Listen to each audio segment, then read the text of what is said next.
जय हिंद दोस्तों, कैसे हैं आप सब। स्वागत है आपका अपने YouTube channel Kalyani IAS academy में। मैं हूं आपके साथ हर्ष। आज हम देखने जा रहे हैं अपने मध्य प्रदेश की करंट अफेयर सीरीज के चैप्टर 9 के पार्ट 2 को। दोस्तों, कल हमने कवर किया था चैप्टर 9 के पार्ट 1 को। यदि अभी तक आपने पार्ट 1 नहीं देखा है और मध्य प्रदेश की जो करंट अफेयर की हमारी ये सीरीज चल रही है उसके पुराने लेक्चर्स को आपने नहीं देखा है तो प्लीज़ प्ले लिस्ट में जाइए और सारे पुराने लेक्चर्स को आप कवर कर लीजिए। तो आइए बिना देर किए शुरू करते हैं आज के अपने पहले क्वेश्चन के साथ। और आज का हमारा पहला क्वेश्चन यानी क्वेश्चन नंबर 17। पिछले वीडियो में हमने 16 जो क्वेश्चन है वो कवर किए थे, ठीक है। ये उसके आगे का है, तो ये क्वेश्चन नंबर 17 से स्टार्ट हो रहा है। और पहला क्वेश्चन है, श्री रविशंकर श्रीवास्तव को वर्ष 2021 के किस सम्मान से सम्मानित किया गया? राष्ट्रीय निर्मल वर्मा सम्मान, राष्ट्रीय सूचना प्रौद्योगिकी सम्मान, राष्ट्रीय फादर कामिल बुल्के सम्मान या राष्ट्रीय गुणाकर मुले सम्मान? तो इसका जो सही उत्तर है वो है राष्ट्रीय सूचना प्रौद्योगिकी सम्मान। ठीक है दोस्तों, जो राष्ट्रीय सूचना प्रौद्योगिकी सम्मान है इसके बारे में देखिए, जो 2021 का दिया गया है वो दिया गया है श्री रविशंकर श्रीवास्तव जी को। 2020 का दिया गया है, ये रितम एक संस्था है जो नई दिल्ली की है, उसको दिया गया। 2019 का दिया गया है जयदीप कर्णिक को, जो कि दिल्ली के हैं, ठीक है। अब राष्ट्रीय सूचना प्रौद्योगिकी जो सम्मान है उसके बारे में जान लीजिए। तो इस सम्मान की जो स्थापना की गई थी, ये स्थापना की गई थी 2015 में, ठीक है। 2015 में इसकी स्थापना की गई थी। और इसमें जो राशि दी जाती है यानी जो जीतने वाले को राशि दी जाती है वो 1 लाख रुपए की राशि प्रदान की जाती है, ठीक है। अब जो श्री रविशंकर श्रीवास्तव जी हैं ये भोपाल जिले के हैं। कहाँ के हैं? भोपाल जिले के हैं, जो कि एक ब्लॉगर हैं। ये अपना ब्लॉग लिखते हैं, ब्लॉगर हैं। और इनका ब्लॉग इतना फेमस है कि इनको माइक्रोसॉफ्ट द्वारा सर्वश्रेष्ठ हिंदी ब्लॉग के रूप में सम्मानित किया गया है। ध्यान रखिएगा, माइक्रोसॉफ्ट ने इनको किस रूप में सम्मानित किया है? सर्वश्रेष्ठ हिंदी ब्लॉग के रूप में इनको सम्मानित किया है। क्लियर है दोस्तों? अब आइए देखते हैं अन्य विकल्पों के बारे में। अगला जो है यह है राष्ट्रीय निर्मल वर्मा सम्मान। इसकी स्थापना 2015 में की गई थी, ठीक है। इसमें जो राशि दी जाती है ये 5 लाख रुपए की राशि प्रदान की जाती है। अब आप सोच रहे होंगे कि ये निर्मल वर्मा सम्मान दिया क्यों जाता है, तो ये 2022 MPPSC का क्वेश्चन भी है, ठीक है। निर्मल वर्मा जो सम्मान है ये अप्रवासी भारतीयों को दिया जाता है, जो भारत में नहीं रह रहे हैं, अप्रवासी हैं, उनको हिंदी में योगदान देने के लिए राष्ट्रीय निर्मल वर्मा सम्मान दिया जाता है, ठीक है। यदि बात की जाए निर्मल वर्मा सम्मान जो वर्तमान में है, 2021 का विजेता कौन है? तो 2021 में जीती हैं सुश्री शिखा। सुश्री शिखा जीती हैं जो कि लंदन की हैं, ठीक है। 2020 में आपसे क्वेश्चन पूछ सकता है कौन जीता है, तो रोहित कुमार जीते हैं। रोहित कुमार जो कि न्यूजीलैंड के हैं। और 2019 में कौन जीता है, तो डॉक्टर कृष्ण कुमार, डॉक्टर कृष्ण कुमार जी जीते हैं। क्लियर है दोस्तों? अब आइए देखते हैं राष्ट्रीय फादर कामिले बुल्के सम्मान। इस सम्मान की ध्यान रखिएगा, स्थापना कब हुई है? 2015 में। और इसमें भी जो सम्मान राशि है वो 5 लाख रुपए है। कितनी है? 5 लाख रुपए। क्लियर है? अब देखिए इसका क्षेत्र देखिए, कामिले बुल्के सम्मान दिया क्यों जाता है और किसे दिया जाता है। तो ये जो सम्मान है ये विदेशी मूल के व्यक्तियों को, यानी जो विदेशी हैं, अगर विदेशी लोग हिंदी भाषा और बोलियों के विकास में अपना योगदान दे रहे हैं, है ना, समझिएगा, भारत के नहीं है, विदेशी हैं, विदेशी अगर हिंदी भाषा और बोलियों में अपने जो योगदान दे रहे हैं तो उनको कौन सा सम्मान दिया जाएगा? फादर कामिले बुल्के सम्मान दिया जाएगा। क्लियर है? और इसमें राशि 5 लाख रुपए दी जाएगी। इसमें 2021 के जो विजेता हैं वो हैं डॉक्टर हाइंस बेरनर, डॉक्टर हाइंस बेरनर जो कि डेनमार्क के हैं। 2020 के जो विजेता हैं वो हैं प्रोफेसर हिदकी, प्रोफेसर हिदकी, ये जापान के हैं। और 2019 के जो विजेता हैं वो हैं डॉक्टर बीरसेन जागा सिंह, डॉक्टर बीरसेन जागा सिंह जो कि मॉरिशस के हैं। क्लियर है दोस्तों? अब आइए आगे बढ़ते हैं और देखते हैं अपने अगले अवार्ड को। तो आज का हमारा जो ये वाला अवार्ड है राष्ट्रीय गुणाकर मूल्य सम्मान। मूल्य सम्मान को देखिएगा, मूल्य सम्मान की बात करते हैं तो मूल्य सम्मान जो है इसकी स्थापना 2015 में हुई थी। और इसमें भी जो राशि दी जाती है विजेता को वो 5 लाख रुपए प्रदान की जाती है, ठीक है। ये तीनों की राशि कितनी है? कॉमन है, 5 लाख रुपए, है ना। और क्षेत्र कहाँ दिया जाता है, किस क्षेत्र के लिए? तो हिंदी में वैज्ञानिक लेखन के क्षेत्र में राष्ट्रीय गुणाकर मूल्य सम्मान प्रदान किया जाता है। अब बात करते हैं इसके विजेता की। तो 2021 में ये राष्ट्रीय गुणाकर मूल्य सम्मान जीते थे श्री जयंत विष्णु नार्लिकर, ठीक है। जयंत विष्णु आप याद रखेंगे तो भी आपका काम चल जाएगा आगे नार्लिकर, है ना। 2020 की बात करें तो डॉक्टर संतोष चौबे, ये भोपाल के थे। और 2019 की बात करें तो पद्माकर धनंजय, जो कि भोपाल के थे, ठीक है। 2019 में पद्माकर, 2020 में डॉक्टर संतोष चौबे, ये दोनों भोपाल के थे। और जयंत विष्णु कोल्हापुर के थे, महाराष्ट्र। क्लियर है दोस्तों।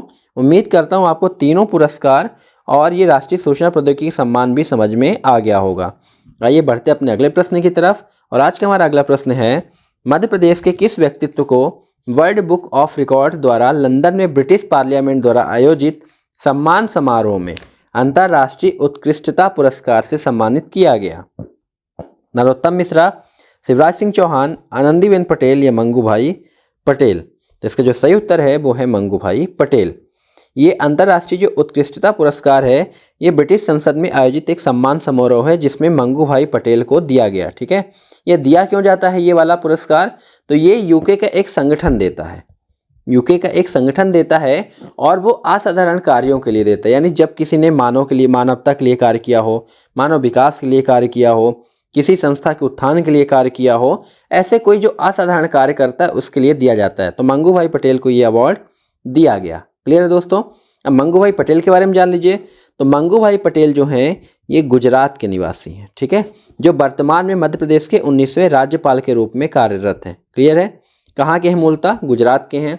इनके जो अन्य पद हैं वो भी याद रखिएगा। ये वर्तमान में मध्य प्रदेश के तो राज्यपाल हैं ही, साथ में आपसे क्वेश्चन पूछ सकता है कि अन्य किन पदों का इन्होंने निर्वहन किया था। आजकल ऐसे क्वेश्चन ट्रेंड में हैं कि किसी व्यक्ति का नाम दे करके पूछ सकता है कि इन्होंने अन्य क्या क्या भूमिकाएं निभाई हैं। तो 2013 और 14 में ये गुजरात विधानसभा में उपाध्यक्ष थे। क्या थे? उपाध्यक्ष थे मंगूभाई पटेल। इसके अलावा अगस्त 2014 से लेकर के नवंबर 2014 तक गुजरात के विधानसभा के कार्यवाहक अध्यक्ष थे। कार्यवाहक अध्यक्ष यानी एग्जीक्यूटिव अध्यक्ष थे। क्लियर दोस्तों। यानी ये उपाध्यक्ष के पद पे थे और जब अध्यक्ष का पद खाली हो गया तो ये उपाध्यक्ष किसका रोल निभाने लगे? अध्यक्ष का, ठीक है। तो ये कार्यवाहक अध्यक्ष भी बने। वर्तमान में आपको बता ही दिए हैं। अब आइए, ये राज्यपाल हैं मध्य प्रदेश के 19वें क्रम के वर्तमान में, तो राज्यपाल के बारे में देखते हैं। तो राज्यपाल पद का वर्णन अनुच्छेद 153 में किया गया है। नियुक्ति की बात अनुच्छेद 155 में कही गई है, जो कि राष्ट्रपति द्वारा की जाती है ना। और कार्यकाल की बात करें तो राष्ट्रपति के प्रसाद पर्यंत इनका कार्यकाल होता है, ठीक है दोस्तों, राष्ट्रपति के प्रसाद पर्यंत। क्लियर है। आइए आगे बढ़ते हैं और देखते हैं अगले प्रश्न को। तो ग्रामीण पर्यटन परियोजना के अंतर्गत मध्य प्रदेश के किस जिले के 2 ग्राम को सम्मानित किया गया? पन्ना, छिंदवाड़ा, ए और बी दोनों या इनमें से कोई नहीं? तो इसका जो सही उत्तर है वो है ए और बी दोनों। यानी पन्ना और छिंदवाड़ा ये दोनों के गांव को सम्मानित किया गया है, ठीक है। जो पन्ना का गांव है वो नाम है ग्राम मंडला, जो छिंदवाड़ा का ग्राम है वो है सबरवानी। क्लियर है दोस्तों। जो अवार्ड दिया गया है वो अवार्ड दिया गया रिस्पॉन्सिबल टूरिज्म अवार्ड, ठीक है, जो कि विभिन्न श्रेणियों में उत्कृष्टता के लिए प्रदान किया जाता है। और रिस्पॉन्सिबल टूरिज्म से मतलब भी यही है कि जब टूरिज्म होता है या टूरिस्ट पर्यटक आते हैं तो सुरक्षित फील करें, और वहाँ पे जो टूरिज्म वो है बोर्ड है वो एक रिस्पॉन्सिबिलिटी के साथ उनको पर्यटन का अनुभव प्रदान करे। क्लियर है दोस्तों। इसके लिए ग्राम मंडला और सबरवानी को प्रदान किया गया है। आइए आगे बढ़ते अगले प्रश्न की तरफ। और आज का हमारा अगला प्रश्न है, राष्ट्रीय हिंदी सेवा सम्मान 2021 प्रदान किया गया है। अजीत वर्णेकर, सुधीर मोता, आशुतोष राणा या उपरोक्त सभी? तो इसका जो सही उत्तर है वो है अजीत वर्णेकर। क्लियर है दोस्तों। विकल्पों के बारे में देखिए। आशुतोष राणा जो हैं ये नरसिंहपुर के प्रसिद्ध अभिनेता हैं और साथ में साहित्यकार भी, यानी उपन्यास वगैरह भी लिखते हैं। और अभी हाल ही में इनका प्रसिद्ध उपन्यास लॉन्च हुआ है जिसका नाम है रामराज्य। स्वयं शिवराज सिंह चौहान ने इसका विमोचन किया था, ठीक है। ये मध्य प्रदेश साहित्य पुरस्कार 2020 भी प्राप्त कर चुके हैं। क्लियर है दोस्तों। अब देखिए, ये जो सम्मान मिला ना राष्ट्रीय हिंदी सेवा सम्मान, तो राष्ट्रीय हिंदी सेवा सम्मान के बारे में जान लीजिए। इस सम्मान की जो स्थापना हुई थी 1989 में हुई थी, ठीक है। ये जो राशि है, इनाम राशि कितनी है? 5 लाख रुपए है, ठीक है। विजेता की बात करें तो 2021 में अजीत वर्णेकर ने जीता, जो कि भोपाल के हैं। 2020 में सुधीर मोता ने जीता था, ये भी भोपाल के हैं सुधीर मोता। और इसके अलावा 2019 में शीला कुमारी ने जीता था, जो कि त्रिवेंद्रम की है, जो कि त्रिवेंद्रम की है। क्लियर है दोस्तों। उम्मीद करता हूँ आपको ये समझ में आया होगा। दोस्तों, अगर आपको हमारी मेहनत सच में अच्छी लग रही हो, आपको लग रहा हो कि आज हम कुछ नया सीख रहे हैं, तो प्लीज़ अपने दोस्तों के साथ शेयर करिए, वीडियो को लाइक करिए और चैनल को सब्सक्राइब करिए। हम आपके लिए ऐसे ही लगातार मेहनत करते रहेंगे और विस्तार से सारी जानकारियों को आपको करंट के साथ साथ प्रदान करते रहेंगे। तो आइए बढ़ते अपने अगले प्रश्न की तरफ। और आज का हमारा जो अगला प्रश्न है वो है, Bhopal smart city development corporation limited ने जल सुपरवाइजरी कंट्रोल और डाटा एग्जीबिशन परियोजना के लिए कौन सा पदक प्राप्त किया है। यानी जो Bhopal smart city development corporation है उसने जल सुपरवाइजरी और कंट्रोल डाटा एग्जीबिशन के लिए कौन सा पदक प्राप्त किया। गोल्ड, सिल्वर, ब्रॉन्ज, या इनमें से कोई नहीं। तो इसका जो सही उत्तर है वो है silver. Bhopal smart city development corporation limited ने जल सुपरवाइजरी कंट्रोल और डाटा एग्जीबिशन के लिए जो सिल्वर पुरस्कार प्राप्त किया। इसमें क्या होता है, जो जल की सुपरवाइजरी करना, कंट्रोल करना, ज़्यादा से ज़्यादा लोगों तक पहुंचाना, जल का संरक्षण करना और जल को दूषित होने से बचाना, उसका डाटा कलेक्शन करना, ये सब काम करके भोपाल ने कौन सा पदक प्राप्त किया, सिल्वर मेडल प्राप्त किया है। क्लियर है दोस्तों। अब आगे इसका उद्देश्य जो होता है, इसका जो उद्देश्य है वो ये है कि जो जल उपचार संयंत्र है, पंप हाउस है और स्टोरेज है, जल स्टोरेज, उनकी मॉनिटरिंग करना, उनका नियंत्रण करना और डाटा का प्रबंधन करना, इसका कार्य है Bhopal smart city development corporation का। क्लियर दोस्तों। इससे क्या होगा, इससे न केवल जलापूर्ति होगी बल्कि ऊर्जा प्रबंधन को भी प्रभावी बनाया जा सकेगा, यानी जल के साथ ऊर्जा का भी प्रबंधन किया जा सकेगा। क्लियर है। आइए आगे बढ़ते और देखते अपने अगले प्रश्न को। और आज का हमारा अगला प्रश्न है, India smart city award contest 2022 में इंदौर ने कितने अवार्ड प्राप्त किए हैं। 5, 6, 7 या 8। तो इसका जो सही जवाब है वो है 7 अवार्ड। ठीक है। India smart city award contest 2022 में विभिन्न श्रेणी में इंदौर ने 7 अवार्ड प्राप्त किए हैं। ठीक है। तो इंदौर की उपलब्धि देखते हैं तो urban environment, urban environment, water, sanitation और अन्य श्रेणियों मिला के इसे 7 अवार्ड प्रदान किया गया है और राष्ट्रीय स्मार्ट सिटी में इंदौर को प्रथम स्थान दिया गया है। ठीक है, ध्यान रहेगा। आइए अन्य जिलों के पुरस्कार के बारे में देखते हैं। तो अन्य जिले जो हैं जिनको पुरस्कार प्रदान किया गया है वो है भोपाल में जो वाटर सप्लाई सिस्टम तथा ऐतिहासिक धरोहरों को सहेजने के लिए अवार्ड दिए गए हैं। ठीक है। ग्वालियर और सागर को कौन सा अवार्ड मिला है, इंटेलिजेंट ट्रैफिक मैनेजमेंट सिस्टम के लिए अवार्ड 2 शहरों को दिया गया है, ग्वालियर और सागर को। ठीक है, ग्वालियर और सागर को 2 श्रेणी में दिए गए हैं इंटेलिजेंट ट्रैफिक मैनेजमेंट के लिए। जबलपुर को दिया गया है 311 ऐप के लिए, और ये जो 311 ऐप है ये नगर पालिका का ऐप है। ठीक है। अब स्मार्ट सिटी मिशन को देखिए। स्मार्ट सिटी मिशन का जो प्रारंभ है वो जून 2015 से किया गया और उद्देश्य क्या है, समावेशी विकास के साथ साथ स्मार्ट सिटी का निर्माण करना। ठीक है दोस्तों, याद रहेगा। आइए आगे बढ़ते हैं और देखते अपने अगले प्रश्न को। स्वामी विवेकानंद युवा राज्य युवा पुरस्कार 2022-23 से सम्मानित महिला नहीं है, यानी इनमें से 3 सम्मानित हैं, एक नहीं है, उनका नाम बताना है। तो इसका जो सही उत्तर है वह है दिव्या पाटीदार। अब दिव्या पाटीदार कौन है, दिव्या पाटीदार जोशी जो हैं ये रतलाम के। ठीक है। इन्होंने मिसेज यूनिवर्स सेंट्रल एशिया 2021 का खिताब जीता है, इसीलिए इनको विवेकानंद युवा पुरस्कार से अभी सम्मानित नहीं किया गया। ठीक है, ये मिसेज यूनिवर्स हैं। ठीक है। स्वामी विवेकानंद राज्य युवा पुरस्कार 2022-23 के बारे में देखिएगा। युवाओं को सामाजिक क्षेत्रों में उत्कृष्ट कार्य करने के लिए दिया जाता है ये विवेकानंद पुरस्कार, जैसे स्वास्थ्य, पर्यावरण, अनुसंधान, नवाचार, संस्कृति, मानव अधिकारों के प्रचार, कला और साहित्य आदि।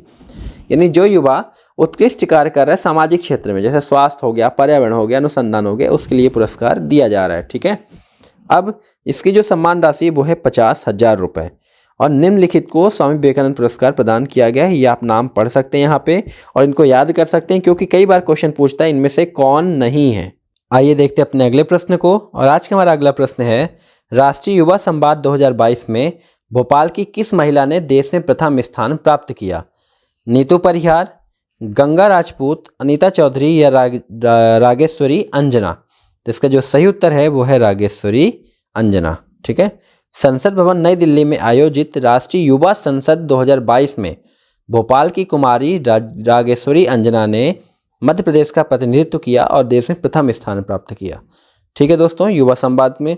अब जो अनीता चौधरी और गंगा राजपूत हैं इनके बारे में देखते हैं, फिर आगे हम बात करते हैं राष्ट्रीय युवा संवाद के बारे में। तो जल योद्धा अनीता चौधरी और गंगा राजपूत को जल संरक्षण में विशेष योगदान के लिए तथा स्वच्छता के क्षेत्र में अनुकरणीय प्रदर्शन करने के लिए नीतू परिहार को, नीतू परिहार ने किस क्षेत्र में कार्य किया? स्वच्छता के क्षेत्र में, ठीक है, स्वच्छ सुजल शक्ति सम्मान 2023 से सम्मानित किया गया। अब आइए राष्ट्रीय युवा संवाद के बारे में देखते हैं। तो इसका जो आयोजन है 2022 में किया गया था और ये कौन सा संस्करण था दोस्तों? तो ये तीसरा संस्करण था, युवा संवाद का तीसरा संस्करण था। उद्देश्य क्या है कि 18 से 25 आयु वर्ग के युवाओं की बातों को सुनना, सार्वजनिक मुद्दों से जुड़ने के लिए लोगों को प्रोत्साहित करना, आम आदमी के दृष्टिकोण को समझना, ये इस युवा संवाद का उद्देश्य था, ठीक है। 18 से 25 आयु वर्ग के बच्चों की बातों को सुनना इसमें मुख्य उद्देश्य था, ठीक है। इसका विषय क्या था राष्ट्रीय युवा संवाद का? नए भारत की आवाज बने, समाधान खोजें और नीति निर्माण में योगदान दें। विषय क्या है इसका? विषय है नए भारत की आवाज बने, समाधान खोजें और नीति निर्माण में योगदान दें। क्लियर है दोस्तों? आइए आगे बढ़ते हैं और देखते हैं अपने अगले प्रश्न को। और आज का हमारा अगला प्रश्न है, टीबी के केस में कमी लाने पर मध्य प्रदेश के किस जिले को स्वर्ण पदक प्राप्त हुआ है? नीमच, इंदौर, होशंगाबाद या देवास? तो आपका सही उत्तर है नीमच, ठीक है। टीबी के केस में कमी लाने पर प्रदेश के 11 जिलों को उत्तर प्रदेश के वाराणसी में हुए वन वर्ल्ड टीबी समिट में पुरस्कृत किया गया। दोस्तों यहाँ पे एक क्वेश्चन आपका और क्लियर होता है, फिर हम आगे बढ़ेंगे कि वन वर्ल्ड टीबी समिट का आयोजन कहाँ किया गया? तो वाराणसी उत्तर प्रदेश में किया गया, ध्यान रखिएगा, ठीक है। और मध्य प्रदेश के कितने जिलों को पुरस्कार प्राप्त हुआ है? तो 11 जिलों को प्राप्त हुआ है, ये भी ध्यान रखिएगा, ठीक है। इन 11 जिलों में से 3 जिले ऐसे जिनको स्वर्ण पदक प्राप्त हुआ है, ठीक है। इसके अलावा 4 जिले ऐसे जिनको रजत पदक प्राप्त हुआ है और 4 ही जिले ऐसे हैं जिनको कांस्य पदक प्राप्त हुआ है, ठीक है। ये वन वर्ल्ड टीबी समिट में पुरस्कृत जिले हैं मध्य प्रदेश के 11 जिले, जिसमें 3 को स्वर्ण मिला है। और ये 3 जिले कौन कौन से हैं? नीमच, मंदसौर और धार। इन्होंने टीबी के लिए इतना अच्छा प्रयास किया कि 60% से अधिक लोगों को टीबी से मुक्त करा दिया। समझ पा रहे हैं? 60% जनसंख्या जो टीबी से ग्रसित थी उसको कम कर दिया। इसके अलावा ये 3 जिलों को आप याद रखिएगा, है ना। और वर्ल्ड टीबी समिट के बारे में जानते हैं, तो इसका आयोजन जो था वर्ल्ड टीबी समिट का, ये 24 मार्च 2023 को किया गया था। 24 मार्च 2023 को, आपको पता है 2023 को किया गया। आपको पता है 24 मार्च को वर्ल्ड ट्यूबरक्लोसिस डे मनाया जाता है, ठीक है। और इसमें प्रयास क्या किया गया है कि 2025 तक भारत को टीबी मुक्त घोषित कर दिया जाए, टीबी मुक्त बना दिया जाए। और इसके लिए जो वैश्विक जो लक्ष्य रखा गया है वो 2030 रखा गया है, ठीक है। लेकिन भारत अपने आप के लिए क्या लक्ष्य लेके चल रहा है? 2025 लेके चल रहा है। क्लियर है दोस्तों? आइए आगे बढ़ते हैं अपने अगले प्रश्न की तरफ। और आज का हमारा अगला प्रश्न है, किसे वर्ष 2019 के संगीत नाटक अकादमी पुरस्कार से सम्मानित किया गया है? आशीष सिंह, आदित्य प्रताप सिंह चौहान, उर्मिला पांडे या विनीता दास? तो इसका जो सही उत्तर है वो है उर्मिला पांडे। बुंदेली लोक गायिका श्रीमती उर्मिला पांडे को लोक संगीत में विशेष योगदान के लिए वर्ष 2019 के संगीत नाटक अकादमी पुरस्कार से सम्मानित किया गया है। अब उर्मिला पांडे के बारे में दोस्तों पूछ सकते हैं कि किस जिले से संबंधित है? तो ये उर्मिला पांडे जी छतरपुर जिले से संबंधित है, ठीक है दोस्तों। अब संगीत नाटक अकादमी ने इनको पुरस्कार दिया है, तो संगीत नाटक अकादमी के बारे में देख लीजिए। संगीत नाटक अकादमी की जो स्थापना हुई थी वो हुई थी 1952 में। कब हुई थी? 1952 में हुई थी। और ये किस क्षेत्र में पुरस्कार देते? तो ये राष्ट्रीय संगीत तथा कला के क्षेत्र में इनके द्वारा पुरस्कार प्रदान किया जाता है। और पहली बार पुरस्कार पाने वाले व्यक्ति का नाम था मुश्ताक हुसैन। मुश्ताक हुसैन, क्लियर है दोस्तों, जो संगीत के क्षेत्र में प्राप्त किए थे। आइए अन्य विकल्पों के बारे में देखते हैं। उज्जैन जिले के तत्कालीन कलेक्टर आशीष सिंह को कोविड महामारी के दौरान किए गए उनके कार्यों के लिए सम्मानित किया गया। उन्हें इंडियन एक्सप्रेस के एक्सीलेंस इन गवर्नेंस अवार्ड से नवाजा गया, ठीक है। इंडियन एक्सप्रेस ने किस अवार्ड से दिया? कौन सा अवार्ड दिया? Excellence in governance. IIM Indore के आदित्य प्रताप सिंह, आदित्य प्रताप सिंह का नाम है, आप देख सकते हैं। आदित्य प्रताप सिंह चौहान को प्रधानमंत्री राष्ट्रीय बाल पुरस्कार 2023 से सम्मानित किया गया है। और जो उड़ीसा की विनीता दास हैं, इनको नवाचार के क्षेत्र में प्रधानमंत्री राष्ट्रीय बाल पुरस्कार 2022 प्रदान किया गया। तो विनीता दास को 2022 और ये आदित्य प्रताप सिंह चौहान को 2023 पुरस्कार प्रदान किया गया है। अब विनीता चौहान को क्यों देख रहे हैं, माफ करिएगा, विनीता दास को क्यों देख रहे हैं, क्योंकि ये वर्तमान में जवाहर नवोदय विद्यालय अमरकंटक की छात्रा हैं। ठीक है दोस्तों, आइए आगे बढ़ते हैं और देखते अपने अगले प्रश्न को।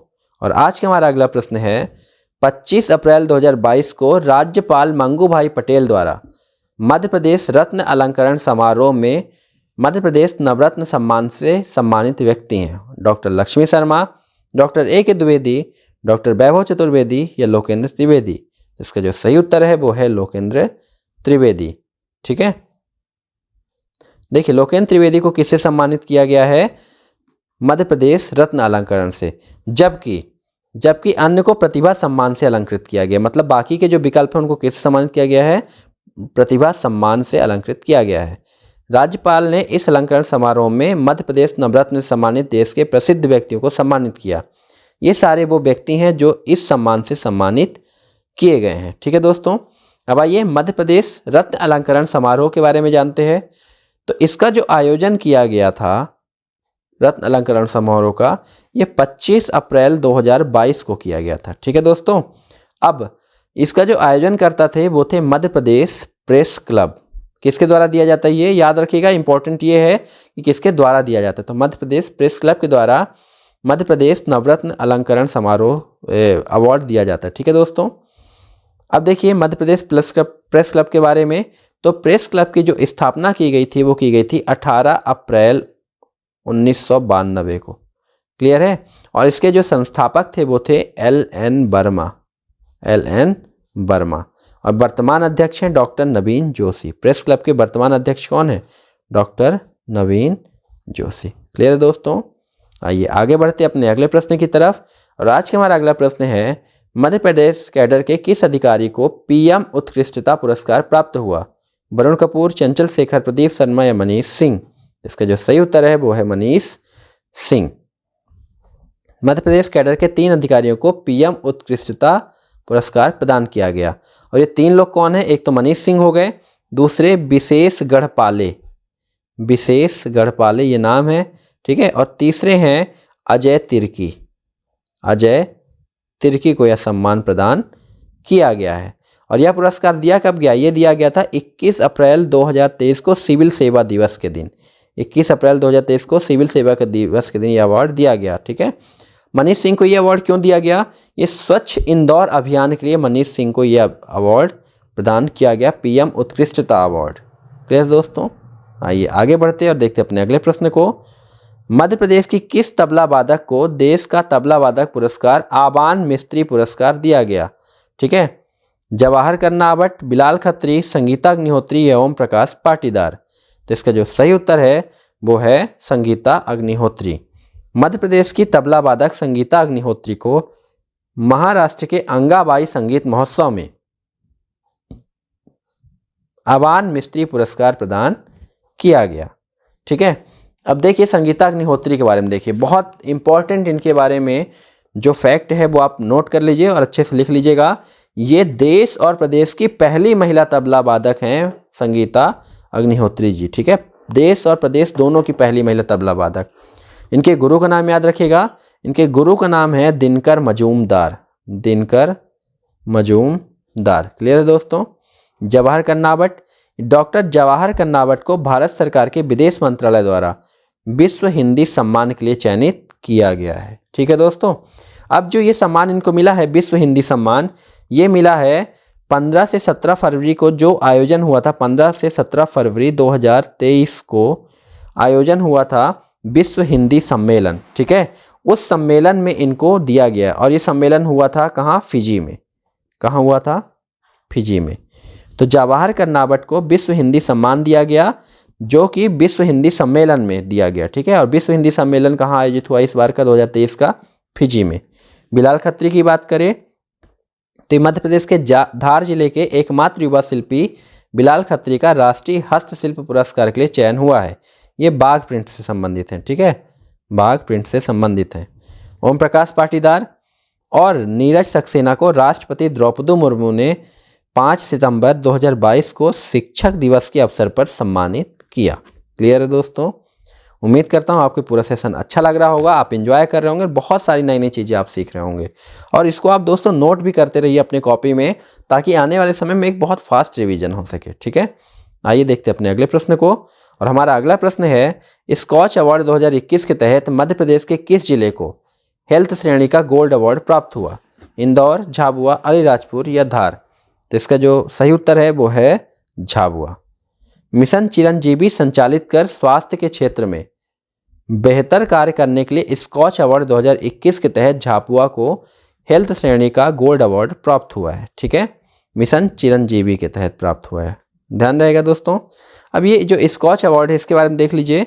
स्कॉच अवार्ड का जो प्रारंभ हुआ था वो 2003 में हुआ था। अब आप पूछेंगे कि दिया क्यों जाता है, यानी क्षेत्र कौन सा है? तो डिजिटल, आर्थिक या सामाजिक क्षेत्र में उत्कृष्ट प्रदर्शन के लिए, या तो डिजिटल क्षेत्र हो, या तो आर्थिक क्षेत्र हो, या तो सामाजिक क्षेत्र हो, उसमें जब उत्कृष्ट प्रदर्शन किया जाएगा तो ये अवार्ड प्रदान किया जाएगा, स्कॉच अवार्ड। ठीक है, और मिशन चिरंजीवी के बारे में देखिए, तो ये स्वास्थ्य सुविधाएं सुलभ कराने के लिए चलाया गया एक मिशन है। क्लियर है दोस्तों? चिरंजीवी मिशन क्या है? स्वास्थ्य सुविधाएं चलाने के लिए, सुलभ कराने के लिए चलाया गया मिशन है। आप इसके बारे में पढ़ भी सकते हैं। आइए आगे बढ़ते और देखते अपने अंतिम प्रश्न को। किस समारोह में फिल्म मांदल के बोल को बेस्ट एथनोग्राफिक फिल्म अवार्ड से सम्मानित किया गया? 67वें नेशनल फिल्म फेस्टिवल में, 68वें में, 69वें में और 70वें में? तो इसका जो सही उत्तर है वो है 68वें फिल्म फेस्टिवल 2022 में। ठीक है, नॉन फीचर फिल्म के लिए यह अवार्ड दिया गया एथनोग्राफिक फिल्म अवार्ड। क्लियर दोस्तों? अब मांदल के बोल जो फिल्म बनाई गई है उसके बारे में समझिएगा।